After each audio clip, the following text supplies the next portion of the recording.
پھر وہ کلمہ بھی پڑھا جاتا ہے، کہتے ہیں 70,000 دفعہ کلمہ جس نے اپنی زندگی میں پڑھ لیا وہ بخشا گیا. اور کئی جو بوڑھیاں ہیں بوڑھے ہیں انہوں نے اپنے لیے پڑھ کے رکھے ہوتے ہیں اور ایکسٹرا پیکج بھی بنا کے رکھے ہوتے ہیں. انہوں نے اپنے کو قریبی فوت ہو جائے نا تو اس کو کہتے ہیں یار یہ میری طرف سے 70,000 دفعہ، مراد یہ کہ یہ لے جنت کا ٹکٹ. اور یہ بڑے بڑے ذمہ دار علماء نے یہ کام کیا. آپ فضائل اعمال ذرا کھول کے دیکھ لیں، اس کے اندر ایک واقعہ موجود ہے. نبی الاسلام کی وفات سے آلموسٹ 650 سال کے بعد کا یہ واقعہ ہے، کیونکہ وہ شیخ قرطبی جو ہیں وہ ان کا ٹائم پیریڈ یہی بنتا ہے. وہ کہتے ہیں جی شیخ قرطبی کا بیان ہے. شیخ قرطبی کو بھی بیچارے کو نہیں پتا ہوگا، اس کی طرف ایک منسوب ہے. شیخ زکریا کاندھلی فضائل اعمال میں لکھتے ہیں کہ انہوں نے نا وہ ایک ایسے نوجوان سے ملے کہ جسے کشف ہو جایا کرتا تھا کہ کون جنت میں ہے اور کون جہنم میں. اللہ اکبر.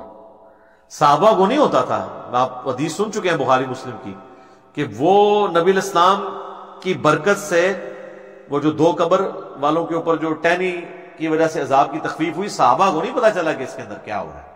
حضور نے بتایا. بلکہ مسلم شریف میں تو الفاظ ہیں آگے کہ میں نے ارادہ کیا کہ میں اللہ سے دعا کروں کہ تمہیں عذاب قبر سنوا دے، لیکن پھر مجھے ڈر ہوا کہ تم اپنے مردوں کو دفنانا چھوڑ دو گے. تو صحابہ نے تو سنا بھی نہیں، دیکھنا تو بڑی دور کی بات ہے. بخاری اور مسلم دونوں میں حدیث ہے. ایک مدعم نامی غلام تھا حضور کا جو آپ کی سواری کا کجاوا کسا کرتا تھا. غزوہ خیبر کے موقع پر ایک نامعلوم تیر لگا اور وہ شہید ہو گیا. صحابہ نے کہا یہ تو سیدھا جنتی ہے، حضور کا خدمت گزار ہے، ظاہر ہے جی ہم بھی ہوں تو یہی کہیں. آپ فرمایا تم جنت کی بشارت دے رہے ہو. اس نے مال غنیمت سے ایک چادر چوری کی تھی، اللہ نے مجھے دکھایا، وہ آگ کی بنا کے اس پہ ڈال دی گئی ہے.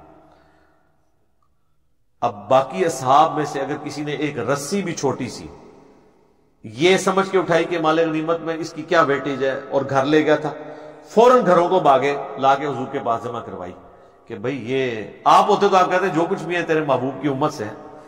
تو محبوب کے ساتھ جو ڈائریکٹلی اٹیچ بندہ ہے اس کو اس نسبت نے کام نہیں دیا جب اس نے کام غلط کیا، کیونکہ محبوب کے ساتھ تو آپ کی رشتہ داری ہو سکتی ہے، اللہ کا کوئی رشتہ دار نہیں ہے سر.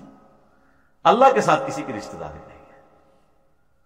تو آپ جو مرضی لوگوں کے بارے میں فیصلہ کریں. بال وہ شیخ قرطبی کہتے ہیں کہ جی اس نے نوجوان نے چیخ ماری، اس نے کہا میری ماں کو جہنم کی جانب لے کے جا رہے ہیں فرشتے. تو وہ شیخ کہتے ہیں کہ میں نے دل میں ارادہ کیا کہ میں نے یہ سنا ہے کہ جو 70,000 دفعہ کلمہ پڑھ لے اس کی مغفرت ہو جاتی ہے. تو کہتے ہیں میں نے اس کی تصدیق کرنی تھی کہ یہ جو کہتے ہیں نا آواز آئی، پتہ نہیں آواز ٹھیک آئی ہوئی ہے کہ غلط، قرآن حدیث میں تو کہیں نہیں ہے. تو کہتے ہیں میں نے دل ہی دل میں نا وہ 70,000 دفعہ کلمہ پڑھا ہوا TCS کروا دیا کوریئر سروس کے تھرو، اور دل میں نے نیت کی کہ میں اس کی ماں کو بخشتا ہوں.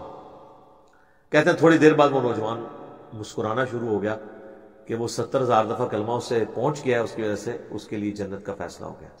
اور شیخ فرماتے ہیں مجھے اس واقعے سے 2 چیزوں کی تصدیق ہو گئی. ایک تو یہ تصدیق ہوگی کہ یہ صاحب کشف جو ہے یہ صحیح ہے، واقعی اس نے دیکھا ہے، یعنی وہ جہنم سے جنت کا فیصلہ ہوا ہے. دوسرا مجھے یہ بھی تصدیق ہوگی کہ 70,000 دفعہ کلمہ اگر کسی کو TCS کروا دیا جائے ارجنٹ میل سروس کے تھرو تو اس کی وجہ سے اس کی مغفرت ہو جاتی ہے. یہ ان کا معیار ہے چیزوں کو چیک کرنے کا، کہانیاں بنانے کا، ان میں رنگ بھرنے کا. تو سر جب آپ لوگوں کو یہ چیز بتائیں گے تو لوگ تسبیح پہ لا الہ الا اللہ کلمہ ہی پڑھیں گے نا، پھر قرآن تو نہیں ترجمے سے پڑھیں گے. اتنی ٹینشن لینے کی کیا ضرورت ہے کہ قرآن ترجمے سے پڑھو پھر اس پہ عمل کرو پھر اس کی تبلیغ کرو. اس کی وجہ چپ کر کے 70,000 دفعہ کلمہ پڑھ لو، دیٹس آل. اور آپ پڑھ لو اور سب کی طرف سے ایک دفعہ پڑھ لو، عیاشی کی زندگی گزارو. کس غیر محسوس طریقے سے انہوں نے امت کا جنازہ نکالا ہے. اسی کی آپ باقیات آپ دیکھ لیں، پھر لے کے بیٹھے ہوتے ہیں گٹلیوں پہ. وہ کہتے ہیں 1.25 لاکھ دفعہ آیت کریمہ، 1.25 لاکھ دفعہ جناب کلمہ.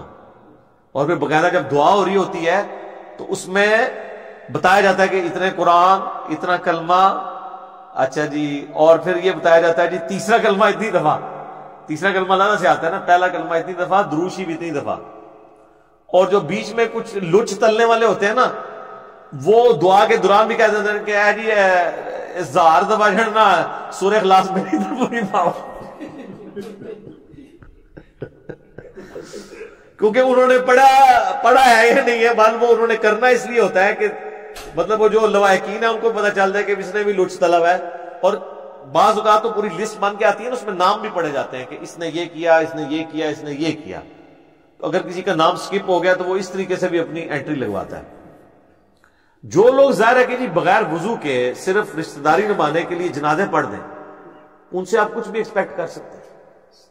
یہ جتنے پولیٹیکل لیڈرز ہوتے ہیں آپ دیکھیں کتنے صحافی وہاں پہنچے ہوتے ہیں، بس وہ اسی طریقے سے پڑھ دیتے ہیں، کہتے بس ٹھیک ہے ایک حاضری لگوانے کے لیے آئے تھے. اسی لیے آپ دیکھیں جنازہ پڑھنے کے بعد وہ ڈھونڈ کے بندے کو مل کے جاتے ہیں کہ بھی تاکہ اس کو انشور کریں کہ ہم نے جنازہ پڑھا ہے. حالانکہ وہ اس کو دعا جنازے کی سن لینا تو اکثر لوگوں کو نہیں آتی ہوتی، تو کیا پڑھ کے گیا وہاں سے، وہ صرف حاضری لگوانے کے لیے آتے ہیں.